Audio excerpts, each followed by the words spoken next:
why. Like red items, yellow items, green items.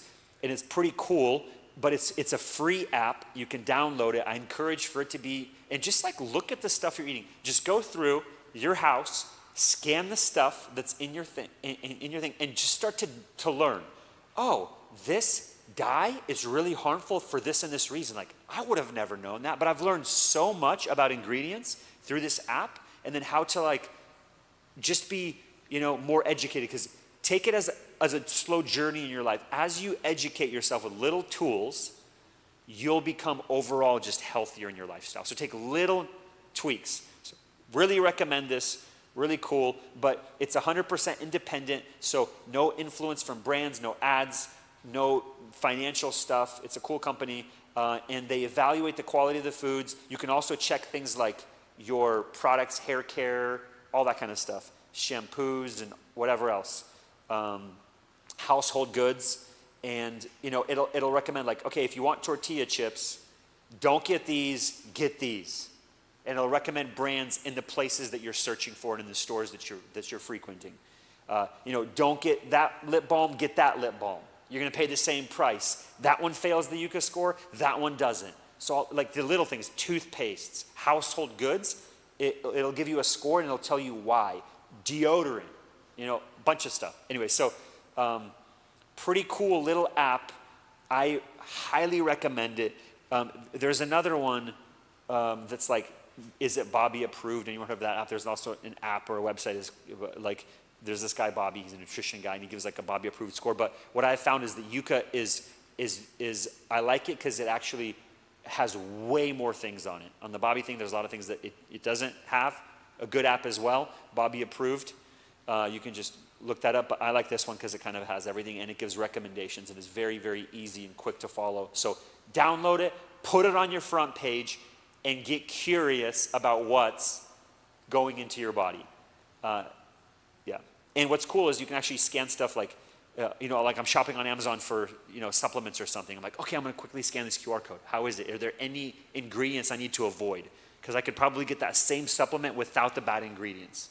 So I'm kind of using it for a bunch of stuff, especially online shopping, because that's pretty much primarily what I'm doing in my life. Okay, fantastic. So that's a practical app, scans and analyzes food labels so you can see what foods you should eat and what you should avoid. So some practical things with nutrition. Food is nature's best medicine. A balanced diet can prevent chronic conditions. It can improve your energy levels. It can enhance your life, right? So some foods to avoid, some big things to avoid is high carb and processed foods. High carb foods, processed foods. So white bread, right? Sugary cereals, pastries, cookies, cakes, candy. So these things that were like, if you're like, man, that is in my life a lot, slowly cut away from it.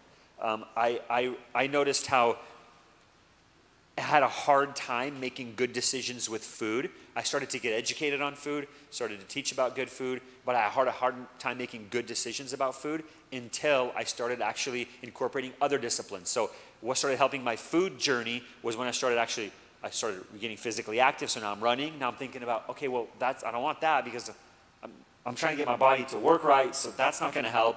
And then I started strength training and flexibility and strength training. And I'm like, okay, I need more protein. And so I've kind of just eliminated carbs because I've increased my proteins because of my lifestyle. So like the one thing feeds the other thing. So I found that that's really helpful for me. When I just tried to focus on foods, I did a mediocre job because I didn't have the other areas of my life discipline. When I started thinking about my cardio fitness, strength training, flexibility, and food, all of a sudden in my world is like, I don't need that. So I have seen myself eliminate a bunch of carbs because of that. And so I love it. But opt for whole grains, quinoa. My wife makes a killer quinoa salad, buckwheat, millet, wild rice. Replace bagels with like whole wheat. English muffins is better because these things are like compressed. It's like 5 pieces of bread into one. Bagels. Is that how you say it right? I always say that one wrong. I say bagels. Bagels. Anyways, processed baked goods, donuts, dessert cakes, muffins are calorie dense, nutrition poor. So I'll do like donut runs with my kids, but that's like a treat here and there. I try not to bring that stuff into the house. So if you're gonna do like fun, awesome days where you go out and get ice cream, go out and get cookies, go out and get cake, go out and do that. Don't bring it into your pantry, your house, and your fridge. As much as you can, don't bring it home because your kids will become addicted to it and demand it and crave it, right? So we try to keep a rule where we try to keep healthier food in our house, and then when we go out, that's when we can have fun foods and whatever else, you know. And so my kids know that in general, like Emmy, she's, almost 4 here, and she pretty much just drinks water. She's always asking for water. She's not exposed to juices or sodas or whatever else, like, because it's not in our house. The only time she's exposed to it is if we're someone else's house, someone brings it over, we're out at a restaurant. And then again, she's not asking for it because it's not in her rhythm. So if you don't have it at the house, like, by the way, juices are not healthier. They're actually horrible. You're drinking a ton of sugar. They're processed, there's ingredients in there. But yeah, so I recommend, more water, and you'll develop, you won't have cravings for other drinks like, so saturated fats and trans fats, these are kind of really harmful fats that increase bad cholesterol, increase inflammation. And once you have inflammation in your body, everything starts to go downhill. So you want to avoid inflammation. So like fatty cuts of meats have a ton of saturated fats. Now, fat in meat can be natural, can be good. You want to avoid too much of this, but bacon, sausage, whole milk, cream, butter can have a lot of saturated fats. Again, you can do some of this stuff. I'm always all into whole milk and butter. I do a lot of butter, do a lot of whole milk, a lot of meat. But it's balanced, and it's not over the top. I mean, some people just do a carnivore diet, and one of my friends is on a carnivore diet, super healthy. Carnivore diet, awesome. There's also like what is it called? Ketosis. What's that diet? Keto.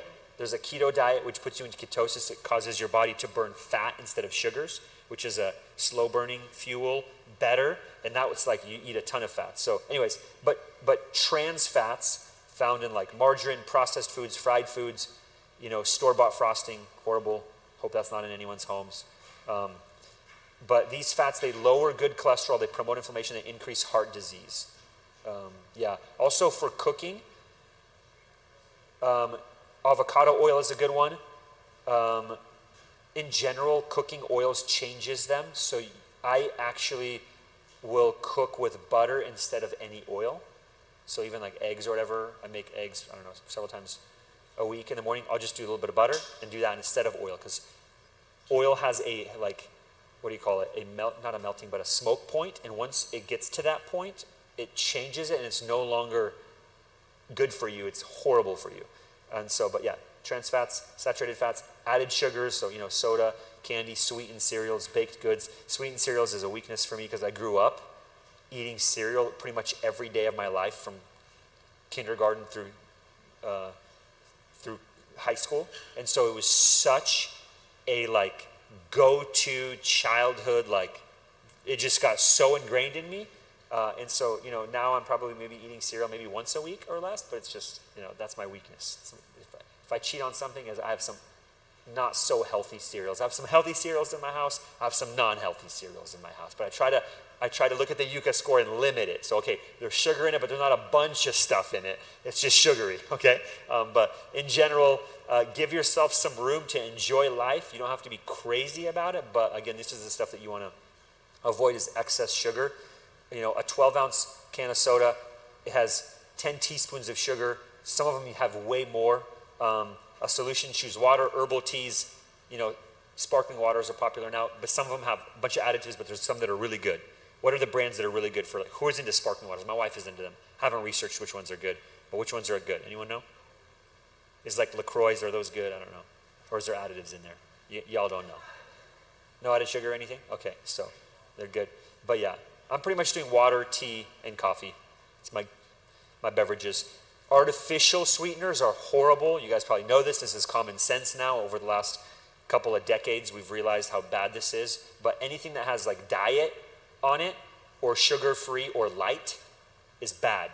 You think that, it's less. It's actually not good because the artificial stuff in there produces bad side effects like you actually get digestive problems, weight gain, headaches, metabolism issues. So natural sweeteners are better. Honey, maple syrup. My wife does this thing called monk fruit, monk fruit sugar. So it's like she'll buy packages of that, and so if she wants to sweeten something in her drink, she'll do that instead of sugar. I like to use honey as a sweetener instead of sugar, but monk fruit is a good one. Additional additives that you want to avoid is anything artificial anything, but these are linked to hyperactivity in kids and cancer risk. So red 3, yellow 5, yellow 6, especially super bad. So when you see like a color and a number as an ingredient on something, that you want to avoid that. Food dyes, really bad. Preservatives that are found in packaged foods. So there's multiple types of preservatives. Preservatives are now tricky to understand what's healthy and what's not. The Yuka app has helped me significantly with that. So you don't have to remember all of this stuff. I'm just kind of giving you some ideas and some things to process. But if you use the Yuka app, I'm telling you, you'll learn a lot. It's really helpful. And then other specific foods that are like you might not think about, but are really good to avoid is canned tomatoes, specifically tomatoes that are canned. The acidity in the tomato interacts with the lining, and actually you're not just eating tomatoes, you're eating that whole substance of the can lining, the BPA can linings. So really bad. So if you're going to do like pickled or canned tomatoes, do the glass jar options rather than the canned ones because of the particular acidity in tomatoes. Microwave popcorn instead, buy the kernels. I have like a little popcorn popper. I buy the kernels. Get some non-GMO kernels, very quick and easy, because my family loves to do like a movie night on a Friday night or a Saturday, or the kids will do that, and they want the popcorn. It's just like a classic thing. So now I've taught them, pull out the machine, make it like this, add natural butter in rather than all that artificial trash in there. That's one of the worst things. Plus, like you're heating it up in this paper thing it's lined with all that stuff. It gets heated up. It all goes into the popcorn, like horrible. But anyways, microwave popcorn is something that you can easily replace. Artificial hormones, so milk that has like the RBGH levels. Now, a lot of milks now are avoiding this, but before it was a big thing. But in general, you want to try to use a hormone-free milk. There's a milk that Costco sells. It's called A2 milk, different protein. People are less allergic to it, easier to digest, phenomenal. Highly recommend.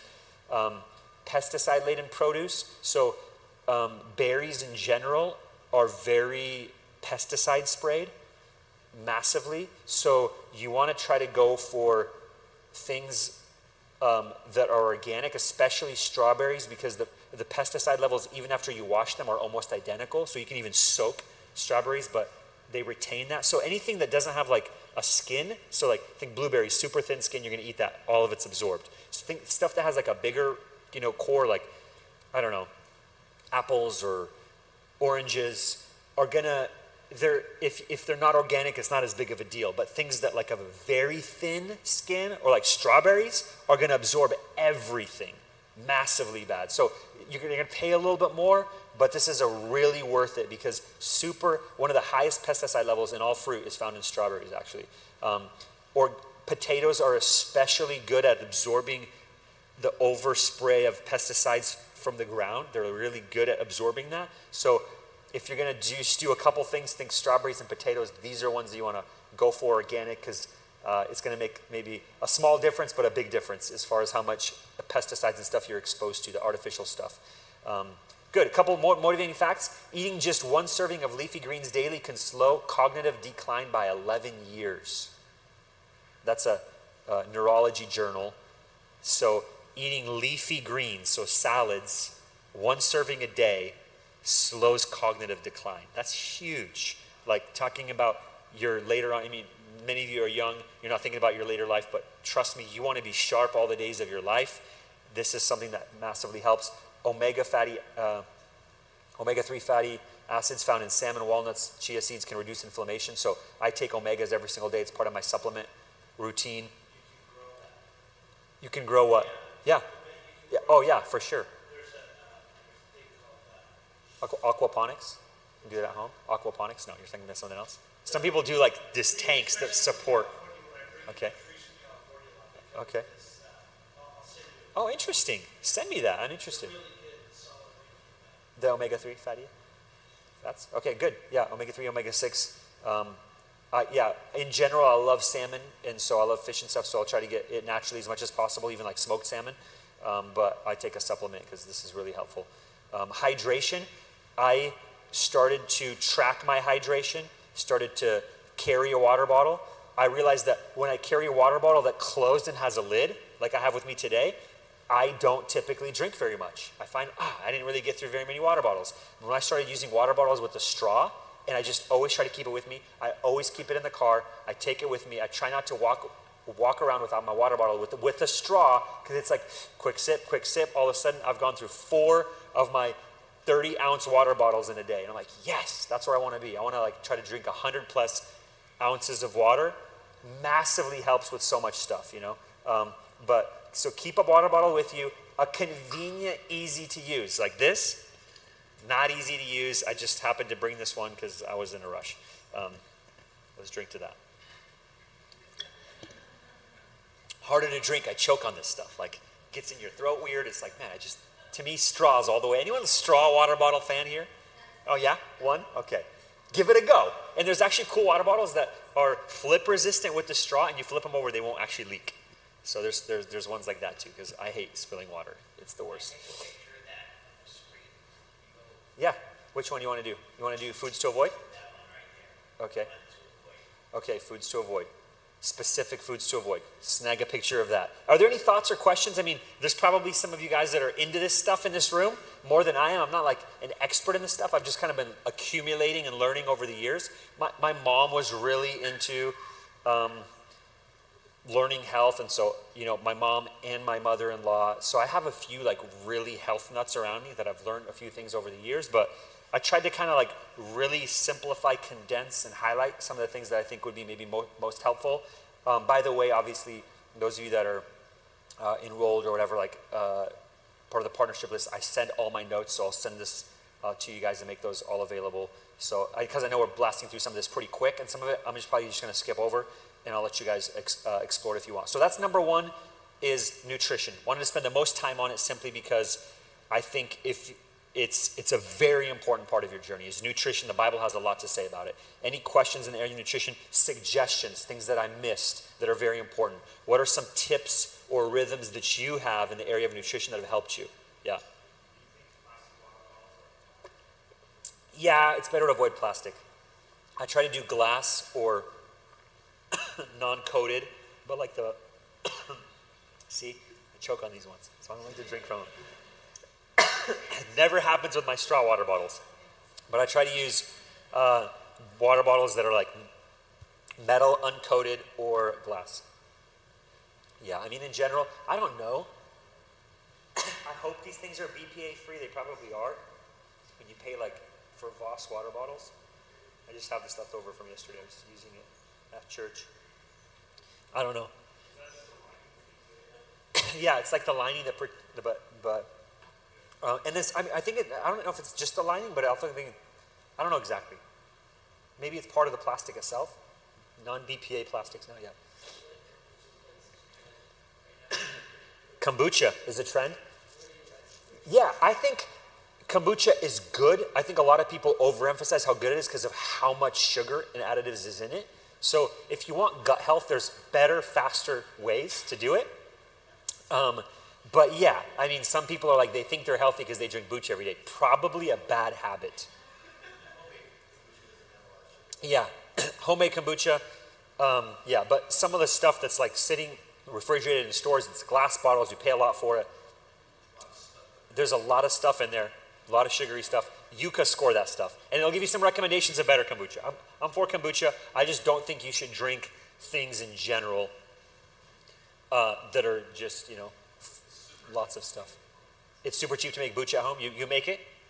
You have like the SCOBY and stuff? Yep. You transfer it, yeah. I know a lot of people that make kombucha at home. You can make it at home. You know exactly what's going in there. You can control what ingredients you put in there. That's the best option if you're going to be a booch drinker. But if you're going to be a booch drinker, just moderation is the key. Thanks, Vitaly. Good one. This guy has a whole thing in his office, and he just chugs one daily at his house. He's got the delivery. He actually piped his house so that it just goes into his tap. No, I don't know. Yeah.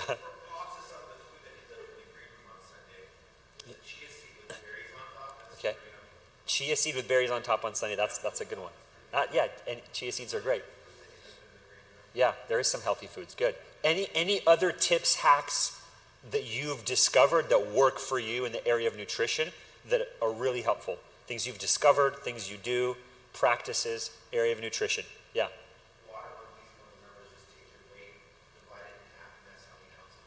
Okay, your weight divided in half. Okay, so if you're 150 pounds, you're drinking 75 ounces a day. Okay, cool. That's good. I like it. I didn't know that number.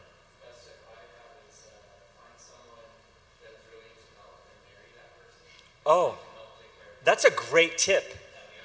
Find someone that's really into health, marry that person, and they can help you. I love it. Is that what you did? Let's go. Unintentionally, you did that. He's a Sodies guy. Oh, now we're telling on each other. Outside the home is better than in the home. Just be careful what you bring in the home. Be careful what you bring in the home. Anyone have any tips or hacks to how to save money and as well as be healthy? Because I know a lot of people that maybe the barrier to entry to healthy eating is financial. Yeah. So I think snacks are probably the most expensive thing you can buy. Yeah, snacks are expensive. Buy real food, you're going to save Yes. money. Buy ingredients, make real meals, you'll save a lot of money. Snacks are very expensive. Very good. Keep going. Snacks are more expensive than True. expensive snacks. So you're better off with no snacks. You're better off with no snacks because healthy snacks are super expensive. And then trashy snacks might be cheaper. They're still expensive, but they're bad, really bad. So in general, if you're gonna snack on things that are natural. Carrots, nuts. I actually enjoy nuts. I carry like Ziploc bags of some various nuts that I like in my car with me. And then sometimes if I'm like, I really just need a snack, I just choose something that has one item. It's a whole food instead of a packaged food. Yeah, cool. Yeah, you want to do low sodium or no sodium? Sometimes I'll do a little bit of sodium in my almonds, but I don't mind the no sodium now because I've kind of gotten used to it. Yeah. That's actually the bigger key thing of all this is getting yourself down to like 3 ingredients or less in a product. Okay. 3 ingredients or less in a product. Usually, Yeah, but occasionally you'll have like, okay, it's a yogurt that's got something in it. exactly. But even when that's like 4 or 5 ingredients, it's like, nope, Yep. just put your own homemade like jam in it. Yes. You know, Yes. your yogurts. That's good. Buying a yogurt with the jam in it. And Yep. you've already made your own berry jam. Boom. And now you're 2 ingredients. Brilliant. I love that. Yeah. Don't buy the flavored stuff yogurt. Get the unflavored one. Add in your honey to it. That's what I do. I have granola, I have honey, and I just do Greek yogurt. That's way better than kombucha if you want to build up your gut flora. You know, you do Greek yogurts and all that kind of stuff. Anyway, so we can talk about food. We all getting hungry. Let's talk about exercise and with physical fitness. Can I challenge you on salt just a little bit? Salt, yeah. Where's your data on salt is bad? Yeah. No, salt's not bad. I think you just not an overabundance of it. Actually, yeah, salts are good. I mean, especially for me, when you're athletes, I actually take additional salts, but I kind of combine them. So the electrolytes, so your magnesium, sodium, calcium. What else is in there? Potassium. But yeah, so those salts are actually good, especially if you're using them. Yeah, but I don't know. You could probably have salt, sodium. In your nuts. I tend to get the low sodium. I don't know why. Maybe I don't know. I've heard that. So you're challenging that maybe the sodium. Nuts are pretty good with salt. Yeah. Yeah, why not? Then nuts are a way better snack. So nuts and salt, go for it. Yeah.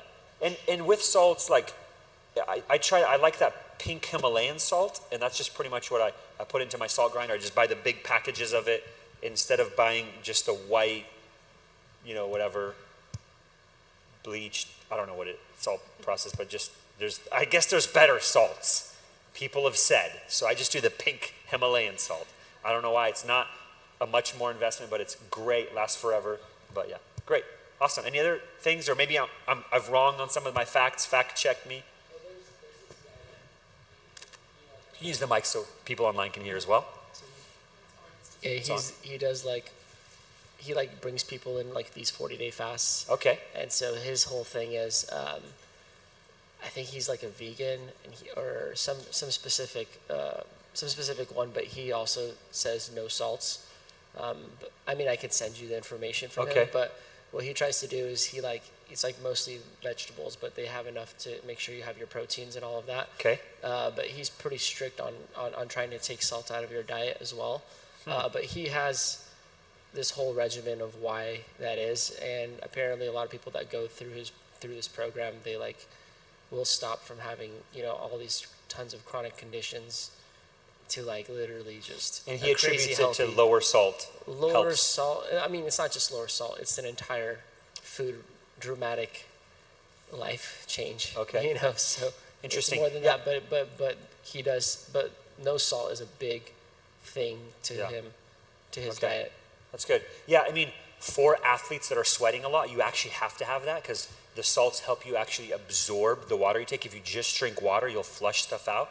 So the salts and electrolytes help water retention. So you actually get hydrated. You don't get hydrated without electrolytes, is what I've heard. And so you need some of that with your hydration. Your body's basically a battery?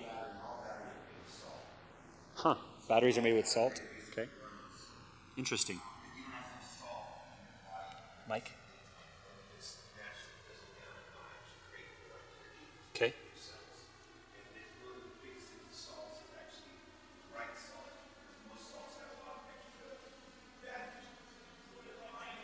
Got it.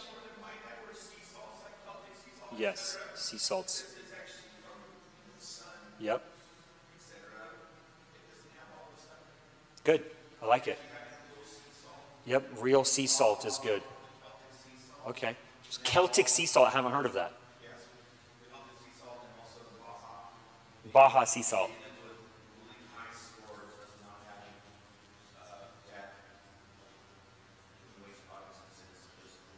Okay. Yeah, exactly. Love it. Okay, good.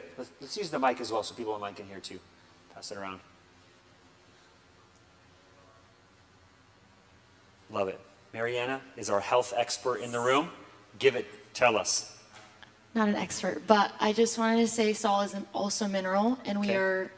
we need minerals for cognitive health, nervous system Okay. health, all the things. I like it. So I would challenge the no salt. Okay, good. It would depend on maybe pre-existing conditions, and typically when people have like high blood pressure, there's the recommendation to reduce sodium intake. But even with something like that, the issue is typically with the balance between sodium and potassium. So it's never just you cut this out, you get rid of this forever. It's always a matter of balance with almost anything. So in general, anytime there's extremism, it just, yeah. Yeah, I would think excess. twice before just cutting out a whole thing, a whole mineral group or food group, Okay. unless it's literally fake, toxic additives that we don't need and do not come from the earth. Okay, good. What happens biblically if a salt loses its saltiness? Let's go. When salt loses its saltiness, what do? You throw it. It should be trampled. I like it. Okay, good. Salt of We're getting salty in this room right now. Gradually cut back. Okay, cool. Well, I gradually cut back on my salt instances in my notes here. So, If you're eating natural food and you are adding more salt, you're eating processed foods, you're giving a bunch of salt. yeah, Buying broccoli, you're steaming it, yeah, and you might have a Mike? little bit of salt. yep, exactly. That's good. Yeah, You're not buying packaged. yeah. The packaged products might have a lot of salts. Yep, exactly. Yeah, when you're buying natural ingredients, adding salt to it, like I add a good amount of fresh ground salt and pepper to stuff.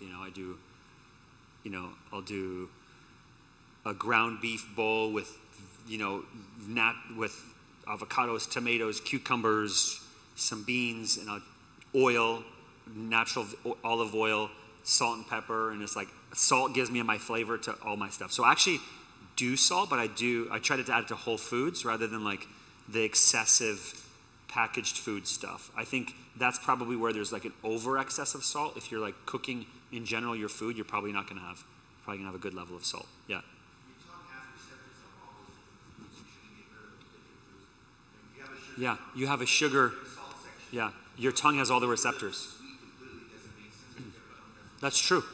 That's true. Salt were meant for sweet. Yeah, yeah. God created your tongue and it has different receptors and actually has sweet receptors. So that's like it's created. You know, even like honey is sweet and it's not as bad. You know, and there's natural. Obviously, there's fruit. There's a lot of things that have natural sugars, which is great. Sometimes you can overdo. Some people are like, I'm gonna eat healthy, and they just go to all fruit. It's like you're gonna have massive weight gain if you're gonna be doing that. But yeah, so. I think moderation is a key word. Okay, cool. That's nutrition. I love the contributions. Tell us as well online the contributions that you've found. Include some good research in there. Send us the links. Love it. Let's hit exercise. A couple verses here. Physical exercise has some value. I like in the message, exercise daily in God. No spiritual flabbiness, please. I like that. No spiritual flabbiness, please, right? Workouts in the gymnasium are useful. A disciplined life in God is far more so, making you both fit today and forever. So, workouts in the gymnasium. How many of you guys have a workout routine that's at least 2 days a week? Let's call it that. A workout routine. Good.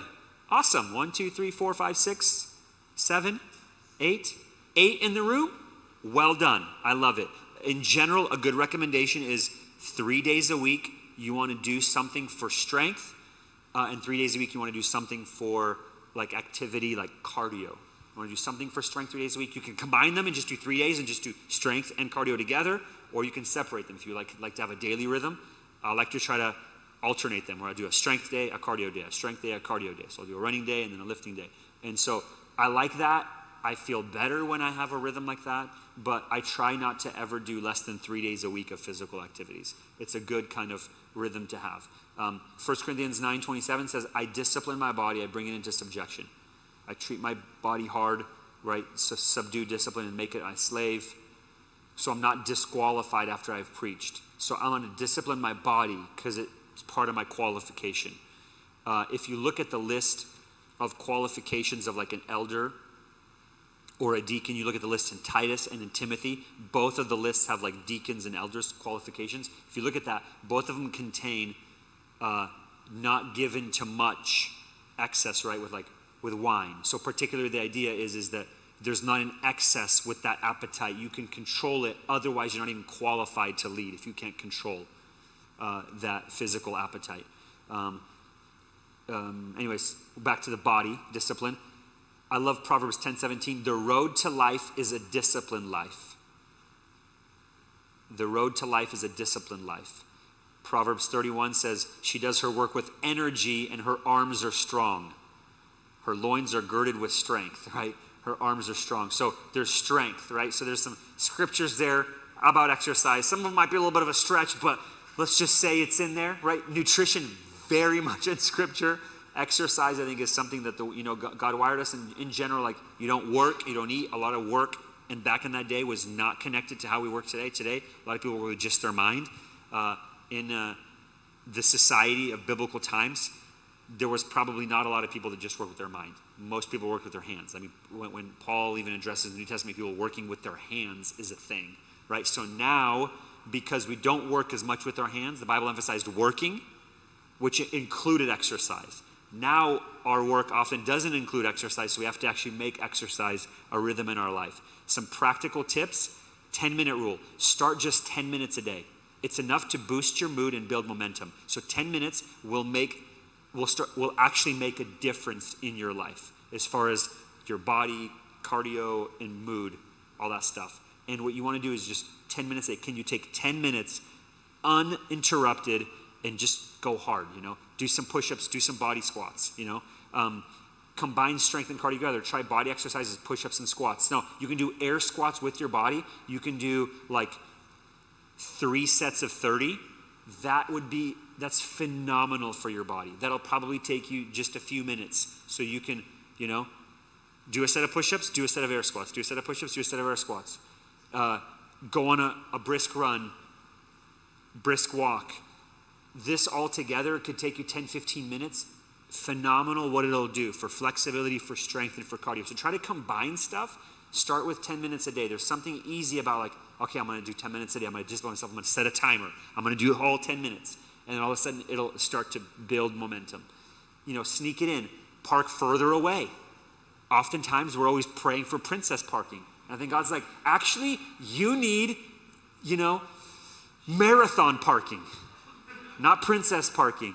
You need to park in the back, walk to the grocery store, Like, sometimes we just want to like make everything convenient, but intentionally park as far away as possible and have a 2-minute walk. Pretty good, right? Take the stairs instead of the elevator. If you're like, I'm just going to sit here and wait for the elevator. No, intentionally. Well, I have 4 flights of stairs. Great. Take the stairs.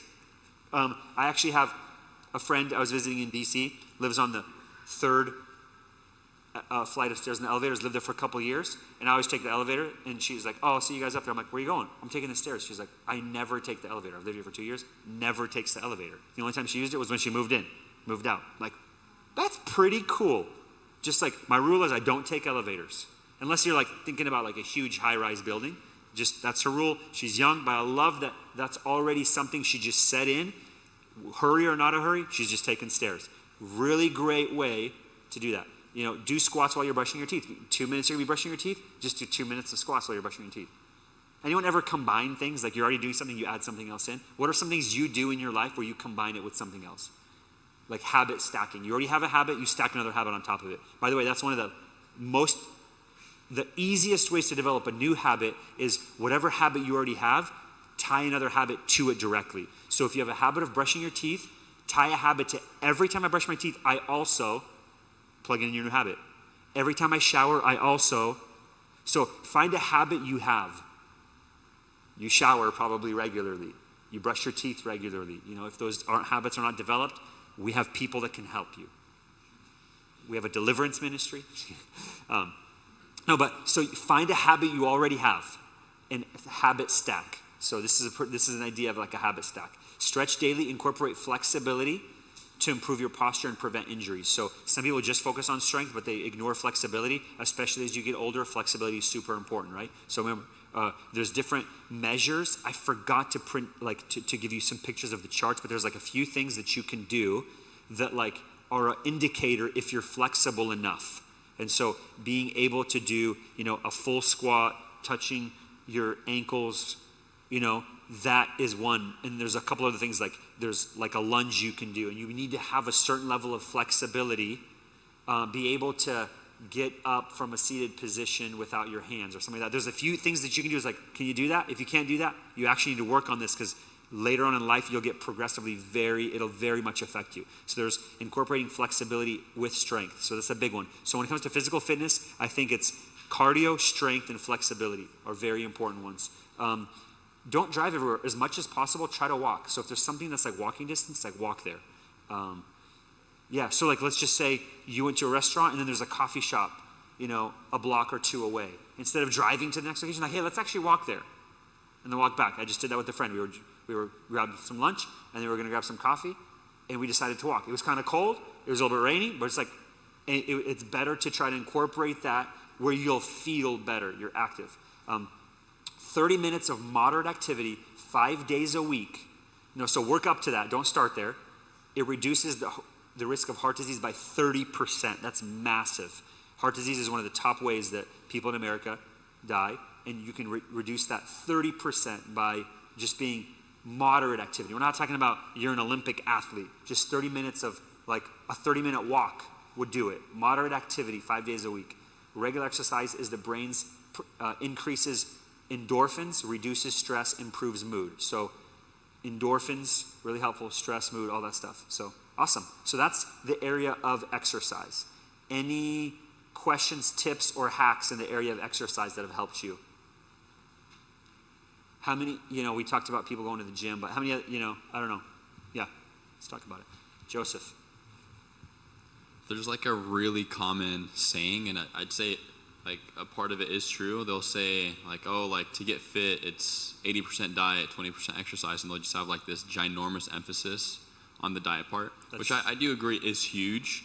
But what I've noticed with myself over the years is that when I'm consistently like active in the gym or like with the sport, like It'll it force your pushes diet to me get to better. eat good. It's like, I just got a Same. workout in, I need protein in my system. Yes. And I'm not going to eat that garbage donut. Like I That's just had right. a workout, So Exactly. I feel like if you have a good balance of the both, like it's almost like a motivating factor to both sides of the thing. So. I love that. Yes. So if you discipline yourself to go to the gym, probably your nutrition will follow. If you just discipline nutrition, you might have a hard time. That's exactly what happened to me. For 10 years, I've been trying to focus on better nutrition. As soon as I started developing rhythms of exercise, instantly, overnight, like my nutrition just went way better, especially when I added in strength training. Because now I'm thinking about, okay, protein. And all of a sudden, just the idea of like, I don't eat a lot anyways, so my calories need to be very protein heavy. Just that eliminated a lot of bad habits I had with eating. So that one helped a lot. It's like strength training. And I can't emphasize enough how excited and thankful I am to add strength training to my rhythm of life. I've never had that rhythm ever in my life. In high school, I had it for a couple of years, and then I broke my arm, and I had metal plates in here, and then it limited I couldn't lift more than 20 pounds without like shooting pain in my arm. And so it pretty much limited strength training for me. I couldn't do a lot of things. Even pull-ups were hard. There was a lot of things that involved my arms, and I was just like frustrated about that and just never incorporated strength training. I got the metal removed out of my arm in March, and now I've incorporated strength training. I'm like, probably my favorite habit that I've added to my life in the last 5 years or 10 years. I think it's like helping me with so many things, and I feel motivated that as I grow older, like next month I turn 40, that I am going to be healthy, vibrant, crushing it in my calling, crushing it in life. There's something about that. You feel like you're crushing it when you're doing that. So can't emphasize that enough. Highly encourage it. I think it affects every other area of your life. Okay, let's talk about number 3 is sleep. Sleep, rest, but specifically the area of sleep. Psalm 127 says, it's useless for you to go to work so hard, early morning, late at night, anxiously working. God gives rest to his beloved ones. He gives sleep to his beloved. He gives rest to his beloved, right? Let's strive to enter that rest. Hebrews 4 talks about entering the rest. There's God, the first thing that God ever in the Bible designates as holy, the first thing that's ever called holy in the Bible is what? Sabbath. First thing ever called holy. Second thing ever called holy in the Bible is, and this is just a fun fact, but in the burning bush, holy ground. But you don't see things, holy means set apart. The first thing God does, he creates man, he sets apart man, he creates man, the very next thing he does, separates rest. Right? So, day 6 of creation is man is created. Day 7 of creation, rest. So, man's first day was rest. Man's first day wasn't the first day of the week. So it's not like you work 6 days and you earn rest. No. You start with rest and then you work 6 days. Man created on the 6th day. The 7th day was his first day. That was the day of rest. Created, rest, now work. Rest, now work. So don't think of rest as a reward. Think of rest as fuel. Think of sleep not as a reward, but as fuel, right? Sleep is essential for life and good health. There's no shortcuts. There's people that talk about sleep hacking, take naps here. I've studied some of them, tried them. They worked horribly for me. Not a fit. Sleep, whatever sleep hackers say, sleep is essential. There's this very interesting, in World War I, there was a strain of the Spanish flu that it swept throughout Europe, killed 50 million people worldwide. So it was a massive strain of Spanish flu. People sustained neurological damage, and the virus wiped out the sleep center in the brain. So this virus attacked the sleep center, would destroy it. So here's what happened. Not fascinating, it's super sad, but this meant that they were not able to sleep at all. These poor people were dead within 2 weeks. This was the first solid scientific evidence that sleep is more essential for life. Is as essential, is more essential food as food and water. So like you're gonna die without food and water. You actually will die without sleep. So when the sleep center was violated, they couldn't sleep. Within 2 weeks, they were all dead.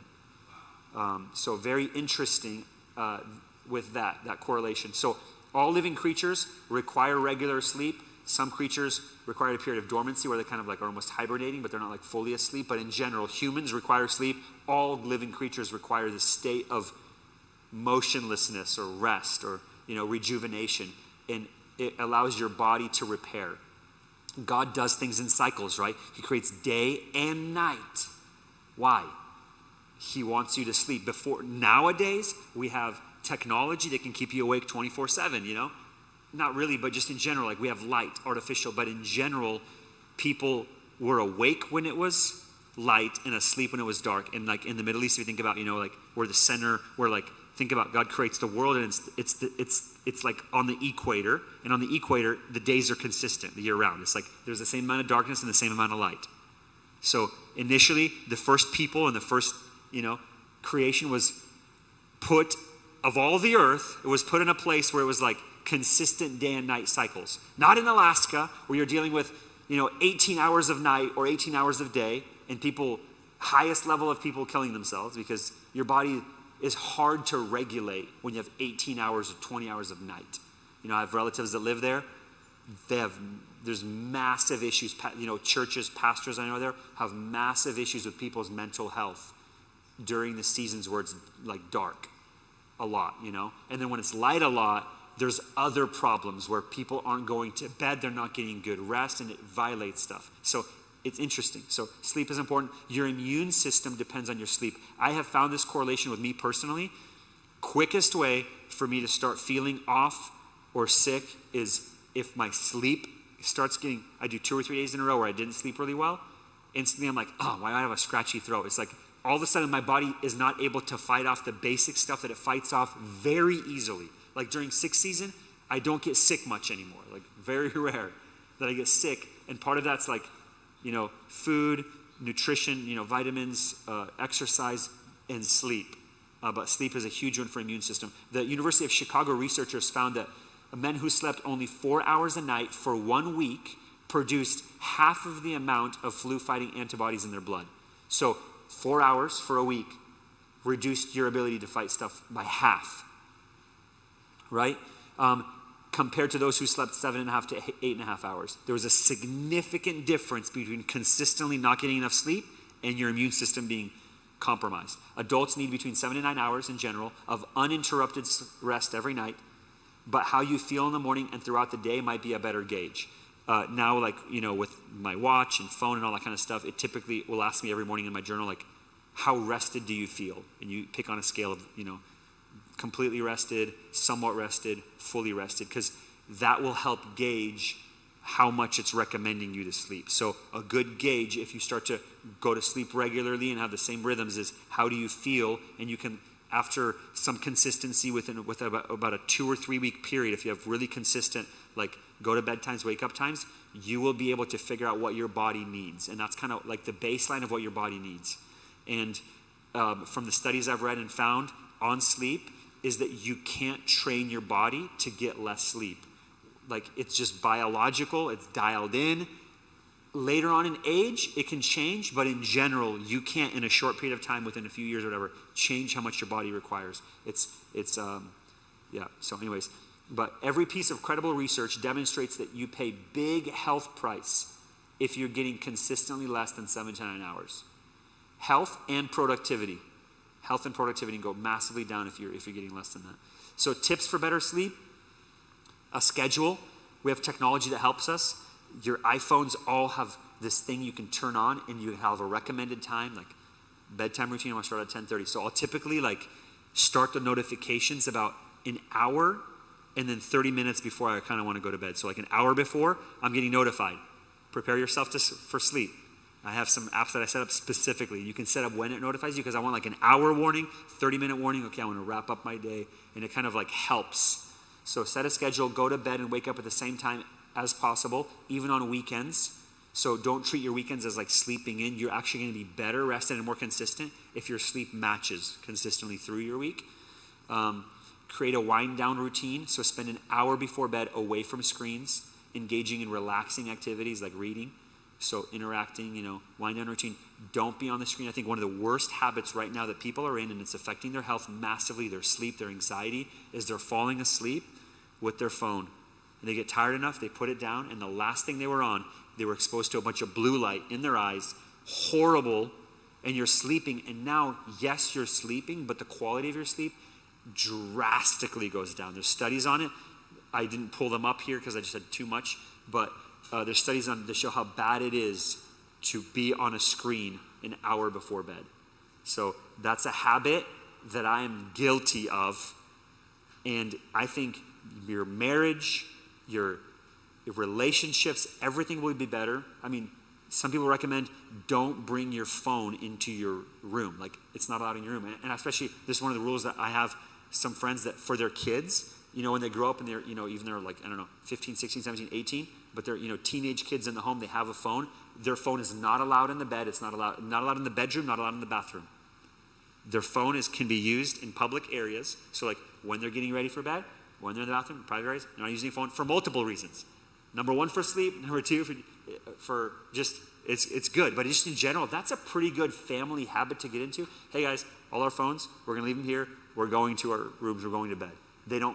The technology doesn't go with us. Use an alarm. Use an old school alarm. You don't need that. You can use, for me, easy to do. Actually, I have a watch, so it's like, this can wake me up. It actually will vibrate and whatever else, but I'm not scrolling on here. I'm not texting on here. My notifications go off, but those are some good tips with that. Optimize your bedroom, so keep it dark, keep it cool, keep it quiet. So I do blackout blinds in every house that I live. At night, I want it dark in my room. I don't like any little, if there's any technology and there's like a little tiny light, I'm taping it. I don't want any little blue or red light anywhere, I know. That one is not like a science-based thing. That is just a preference. But cool at night. So one thing is I do, giving you guys some tips and ideas. So, because right now it's cold, so the heat will be on, and my room gets too warm. So I take these magnetic vent covers and I put them on, and so my room gets no heat during the day or the night, actually. So I keep my room really cool, and sometimes like in the summers or whatever else, I'll actually open the door and make it even more cool. Use a better blanket, but keep your room cool, and like your face is exposed to cool. Way better sleep, way better. You in general sleep better if you're cozy with your body, but in a cooler temperature in the room. So that's something that's helped. I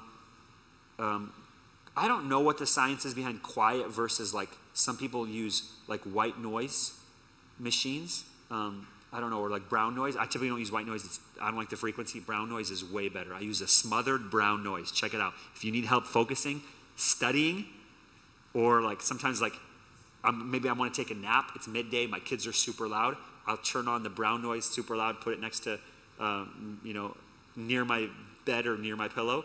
And it drowns everything out. And you can actually take a nap midday. So these are some hacks and stuff that I've done that have helped me with sleep. A significant thing when I've started being more intentional on my sleep. Before my quotes were sleep is for the weak, sleep is for when you die, I had all the Bible verses memorized about, sleeping too much, whatever. But now I realize, actually, I repent of that. Actually, I'm really enjoying more consistent rhythms with sleep. I'm tracking it. Limiting caffeine after 2 p.m. Some people say 12 p.m. Some people say 2 p.m. At the very latest, 4 p.m., you should not have a caffeine intake. Some people are like, oh, it doesn't affect me. I drink a full cup of coffee, go to bed, and they think it doesn't affect them. But there's other systems that are still on that it does affect you, even if it's not conscious. So in general, avoiding caffeine after 2 p.m. is good. If you're going to be drinking tea late at night, drink the non-caffeinated stuff, herbal stuff. Hours of sleep before midnight are more rejuvenating than hours of sleep after midnight. So if you go to midnight, there's some studies that have said that, okay, right here, this one, an hour of sleep before midnight is worth 2 after midnight. The amount of rejuvenation and rest you get before midnight is double the rest you get after. So if your bedtime routine is always midnight, you might be getting the same hours, but not the same quality. You're going to bed at like 10, you're getting way better quality up front than in the later hours of the night. This is because the human growth hormone is produced during the hours before midnight. So the way that your body's rhythm works with the sun and the light and all that kind of stuff, it's better. There's some science behind it. There's this more article research. You guys can read about it later. We'll skip that. Some motivating facts about sleep. Sleeping less than 6 hours per night increases your risk of weight gain. And obviously we talked about the immune system effects, but also I thought this was interesting in the study that it increases weight gain, less than 6 hours of sleep. You're healthier if you sleep more. During sleep hours, your brain consolidates memories and repairs cells. Love it. Okay, any tips, things that you found helpful when it comes to sleep? What are some things that are important when it comes to sleep for you all? I lived in Montana in the wintertime. I'd open my window. Okay. 40 below zero, I'd have my window open. Wow, at 40 below zero, your window was open. My goodness. Several blankets on Yeah. the bed, and when I wake up in the morning, I would feel so good. Yes. And then when I Crisp, fresh. everybody's on vacation, well, just not good, so I'd shut the window. I'd wake up and I'd just be so groggy and so out of it. So I'd sit down and Yeah. you guys think I went back completely. So you felt a big difference sleeping in a cold room versus a warm room. And now I have like a fan on, I have it on high. Nice. The heat off, and I mean, Yep. it's cold in my bed. Yeah. I snuggle under the covers. Love it. I wake up just Fresh. good. Yep. Like you said, Yep. like when I go to bed at 8 o'clock, Yep. I can sleep 6 hours. And feel a lot better. Yep. But if I go to bed like at 10 or later, Yeah. I can sleep 10 hours and I feel like Wow. so yeah. Okay, so you found personally that sleeping before midnight significantly helps your restedness and being cold in the room. Any other sleep tips, helpful things you've learned, things that you practice, things that you do? We haven't talked about dreaming at all. Dreaming. Yeah, I have. Yeah. I have dreams at night. I don't call that brain. You're a dreamer. And you wake up and write them down? My goodness. Can't relate to that. Yeah, if I was probably a dreamer, I'd probably have some dream stuff up here, but I don't know. That's not my lane.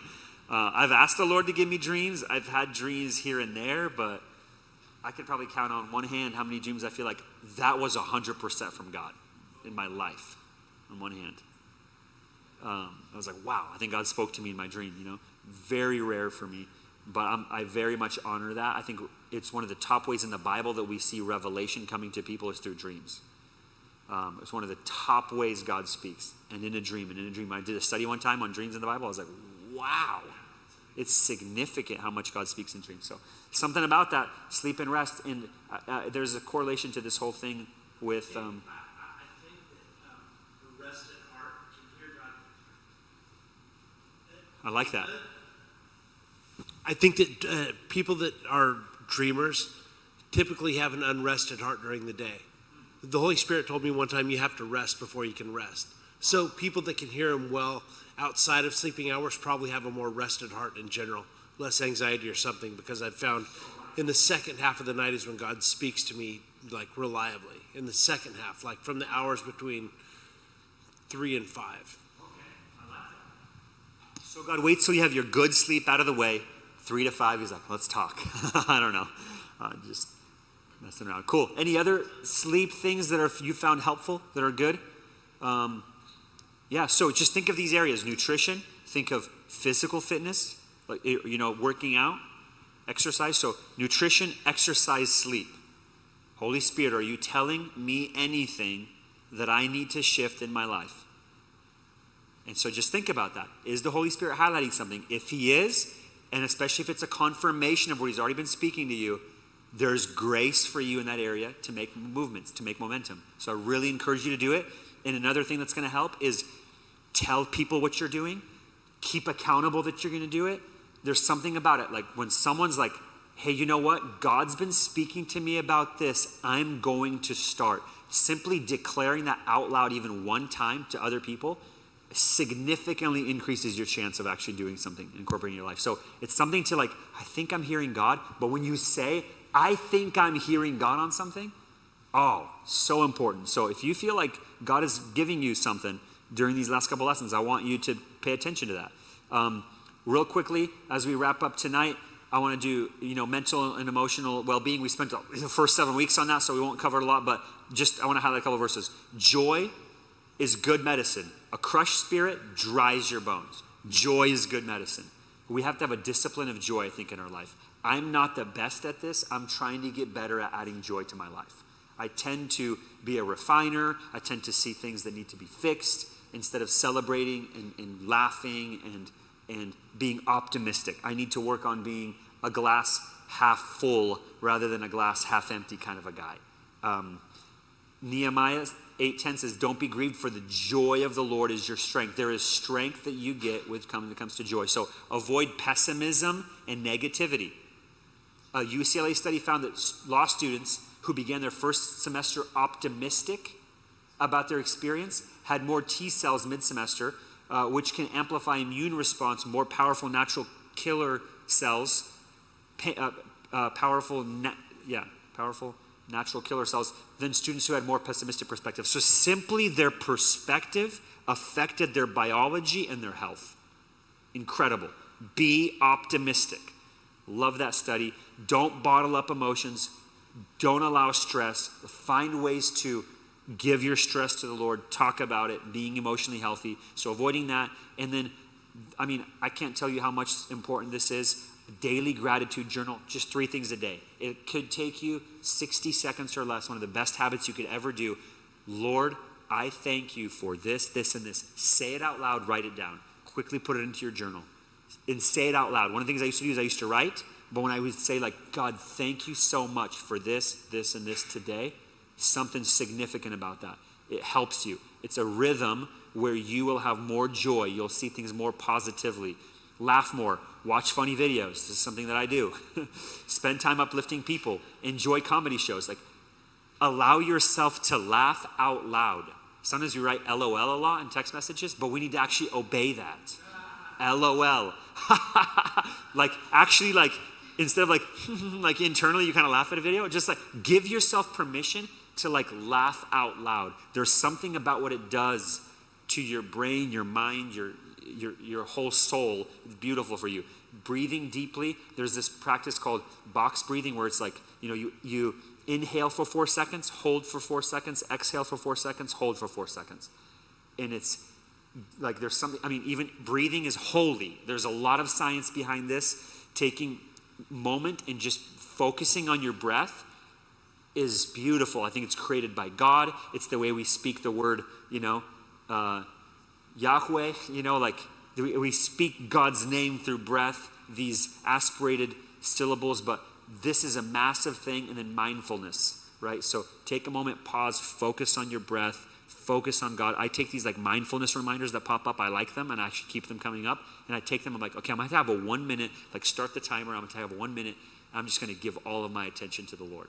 I'm going to focus on my breath. I'm going to give all of my attention to the Lord. Super powerful, cool little reminders, ways that I use my watch to remind me to remember this stuff. But laughter reduces stress hormones like cortisol and boosts endorphins. Laughter does that.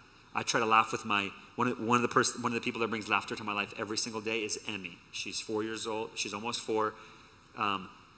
She brings me so much joy, and I've recognized that. I've said it out loud, and so I laugh with her. I'll tickle her. I'll swing her around, and I do that for her, but I do it for me because it helps with a lot of things, right? Regularly practicing gratitude is linked to better mental health, increased happiness. Gratitude is a massive one. I did a massive study on it last year during Thanksgiving time. I talked about, I did a series on gratitude. I encourage you to do it. And then the last thing, this is our last page here. We'll end here. Fasting and restorative practices. But some tips for fasting is, I would say, there's a lot of science behind one day giving your body 24 hours of break from food. And then on that day, you also do less water intake. There's actually absolute fasts are almost magical to your body. 3 days without food, and if you can without water, is significant reset to your body. Stuff that wasn't working starts to work. Stuff that's stuck, stuff that's broken, it is a reset to your body. God created a year of Jubilee where stuff reset. He created a year of every 7 years and then every 49 years. But every 7 years, the land was supposed to rest. So if God did that for land, he gave us every 7th day a day of rest, a weekly rhythm of rest. I think a weekly rhythm of fasting, science has shown it's one of the healthiest things you can do to your body in your life. It's interesting that Jews that were devout Jews during Jesus' day, they fasted twice a week. That was kind of a baseline. If you're like a serious Christian in Jesus' day, you fasted twice a week. Then when the church was born, Christianity started, out of Judaism. The church also fasted twice a week, but they chose different days than the Pharisees because they wanted to distinguish themselves from the Jews. So but that was just a practice. It's in the earliest writings we have in the early churches. In the Didache, they would fast twice a week. I think their days of fasting were, Monday and Wednesday was one of them, and Tuesday, Thursday was the other one. So I forget which was which, but it was either Monday, Wednesday, or Tuesday, Thursday was a day of fasting, and it was pretty much baseline, basic Christianity. You're a Christian, fast twice a week. That was like commonly accepted. And we've lost that, but the benefits are phenomenal with that. So start with intermittent fasting. The science behind intermittent fasting is amazing. Athletes are doing this. Basically, they eat only during an 8-hour window. And that 8-hour window typically starts around noon, so you skip breakfast. First time you eat, that's the most important meal, but typically doing it midday, like 12 or 1, and then wrapping that up by like 6 p.m., by 8 p.m. And so eating during an 8-hour window can be really great, really good for your body. It's a good reset, but there's something about your body going 18 hours. There's something magical about that number in science that after you go 18 hours of no food at all, your body's not, something starts to reset. So the 24-hour fast plus anything after 18 hours, significant benefits to your body. So the intermittent fasting is a 16-hour fast. Good, not quite as good as going 18 plus hours. So schedule also digital fasts. Unplug from devices. Set a period weekly where you unplug from devices. I think one of the best rhythms that we can do, I'm not good at it. I've thought about it. There's books about it. There's e-courses about it. My wife's been better about it. But actually having a family Sabbath day where we unplug from devices. I know some families that practice this. All their devices, screens, technology is all shut off on Friday, and they don't touch it till Saturday night. So from Friday night to Saturday night, they do almost kind of like that Jewish Sabbath thing. Zero interaction with anything technological. It's time for rest, the Lord, relationships, conversation. Phenomenal rhythm for families to do that. But yeah, awesome. That's pretty much it. That's our practical talk on physical health. So spirit, soul, body. This series has been on spirit, soul, body. The other thing that I'm going to do is I am going to send out a survey on your email, and I'll have you respond. But I'm going to actually do a survey of some topics that we'll cover. So our next series will start at probably around the end of January. I turn 40 on January 20th. I think the following week or so, things will slow down in the chaotic February, January schedule. We'll have some awesome things happening there, and then I'll start a new, I'll map it out, but it'll probably be like a 10 to 12 week series, and we're going to probably hit a couple of subjects, and I want to have probably 8 subjects that I'm really, really wanting to hit, but I'm going to survey you, and I want your feedback, and I want to know what you're interested in going through. So we did kind of spirit, soul, body this time. I want to do a few other subjects. So I'm going to send out a survey. I'll put all that together, and then you can vote on a subject, and you can also probably put an other in there. And it's what other things would you like to dive deep into? And so I'll throw in several different things that I think might be interesting for you, that I think are going to be foundational, that I think are good for our church, just for good discipleship. And so, yeah, excited to come back again next year, have an awesome month or so off from these Monday nights. And thankful for you guys. Thank you for many of you who are have been faithful partners of Anastasia and I. We couldn't do it without your love gifts and support and partnerships. And so thank you so much for that. If you want to join in becoming a partner with us, you can do that. You can scan this QR code. You can go to flamencoministries.com. I think it's .com. Might be .org. Might be .com. You can sign up there. But yeah, thank you guys so much. I'm down to hang around, answer some questions. Feel free as well. You get those emails. They come from my email. You can interact. I would love to, continue to engage. I'm not the best at emails, although I get to them. I'm a little bit better on social media inboxes, and I'm better over text messages. That's the best. But yeah, so appreciate you guys. Let's be fully whole. Spirit, soul, body, fully whole. fully alive. In Jesus' name. Let's go.